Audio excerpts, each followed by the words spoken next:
Hi, I'm George, and today we'll be doing this Happy Halloween card here in Photoshop Elements. Now, if you like this video, hit that like button, click on share, click on subscribe, hit that bell icon for notifications of my new videos, and check out the link below for my complete training course for Photoshop Elements. It's the best way to learn this graphics program. I know this is early for this card, but if I wait any longer, pretty soon I'll be seeing this stuff about Christmas. So in order to beat all that Christmas rush from all the stores, let's get this card done now. The first thing we need to do is this Trick or Treat tombstone over here on the left-hand side. Let me just close this out of the way, and I'll click on Save on that. There we are. We'll start off with a brand new file, blank file. I have mine set at the default Photoshop Elements size. That's a width of 6, height of 4, resolution of 300, which is your printing resolution, and choose OK. There we go. I'll just put that right there. Now, to do the tombstone, we'll start off by putting in a shape. First, go over here and make sure that your foreground background colors are set to their default settings. That's black in front, white in back.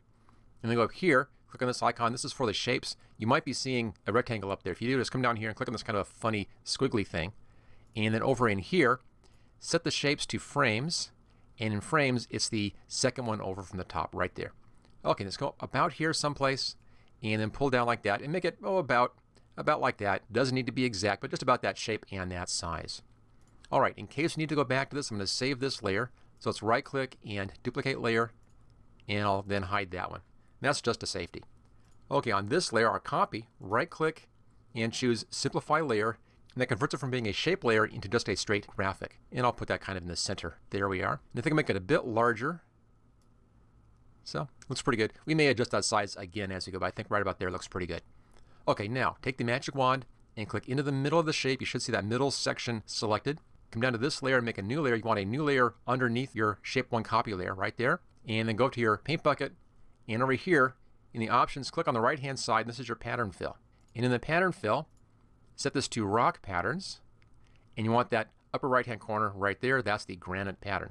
Okay, then click inside, and it fills that with that granite pattern. We can now deselect, and then go to your top layer, and then click inside that black border, and that fills that with that pattern as well. And so there's kind of a repetition here. You can almost see a grid pattern in there. We're going to fix that. Let's first do it down here on the main layer. I'll call that the body layer in here. Go up to Filter, come down to Filter Gallery. And in the Filter Gallery, you want to be in the Distort section right here and Ocean Ripple. And that just puts in a random distortion, and that hides all of that repetition in there. And then choose OK. It makes it look much more natural. Also softens it up just a little bit. Do the exact same thing for your top layer. This time just go up to Filter and click the top one here. That just repeats your last filter. There we go. That's all taken care of. Let's now work on the detail on these two shapes. We're still on that top layer, of course. We're going to add a drop shadow to that. Go up here to Layer, come down to Layer Style, Style Settings, and click on Drop Shadow. And in here, set the lighting angle over to about 133, 135. Over here someplace is fine. Set the size at 10 and set the distance at 23. There we go. And the opacity, we'll leave that at the 35%. And then choose OK. Right now, I want to merge that shadow with that shape up here. So right-click on the layer name and choose Simplify Layer. Okay, now come down to Styles, our Styles button right down here, and then go to this one here. This is called the Simple Sharp Inner. Double-click on that, and that puts in that beveled edge for us right there. Okay, back to our layers. Now right-click on this layer again and choose Simplify Layer one more time, and that merges that layer style into that shape. Okay, come down to the body of your tombstone right down here. I'll just do a slight value change on that one. And I'll use an adjustment layer for that. So Layer, come down to New Adjustment Layer, and Levels. And where it says Use Previous Layer to create clipping mask, check that. Choose OK. And in here, we just want to move the middle control right here to 0.6. That just darkens down that middle section just a bit. And close that down. Okay, that much is done. Now we can work on the text on this. Go back to the top layer up here. We'll put our text above the top layer. Make sure that your color is still black in the foreground. And then grab your type tool. Double check down here. You should see black right down there. Okay, in the type, I'll be using Arial. So just begin typing in here. Arial like that. That takes you to the right section. And using Arial black. Just a real thick, solid typeface. The size on this is 36 point. And the leading on this is 30. Everything else can stay the same. And we'll type in Trick or Treat. And enter. And pull it down so it's kind of in the area here. It looks like it's a little bit off on that size. Let me check that leading again. Okay, that leading changed on me. We'll put that back to 30. There we go. Okay, so right about like that. And I'm putting the top of this right about at that corner right in here. And that looks fine. All right, now for a special trick on this trick or treat lettering. We're doing a bevel on this thing to look like it's been chiseled in, but I have a special trick for that. Go up here to the blend modes and come down to soft light, and it almost disappears. You can see it just almost just goes away. We'll now add a bevel onto that. Come down to your styles, and we use that same one here, the simple sharp inner. Double click on that, and there is that bevel. Now I need to change this. So let's go back to our layers and double click on the FX over here that opens up your style settings. And here, change the lighting angle to -47. It just pulls that around, and the shadow is now at the top of those letters. Okay, there we go. That looks just fine. Now on the size, change the size down here to 29, just a little bit larger. And there we go. And that's all fine. Okay, now we're going to merge all of this stuff here into one layer. Come down, hide the background. You want to see transparency like that behind that. And then hold on the Shift, the Control, the Alt keys, and then tap the E key. And that merges the visible layers up onto a new layer. We can now hide all of that stuff. We're done with all layers.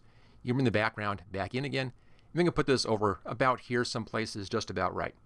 All right, now use the Control-T keyboard shortcut. Brings up our control handles.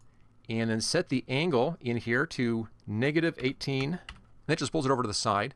Choose OK.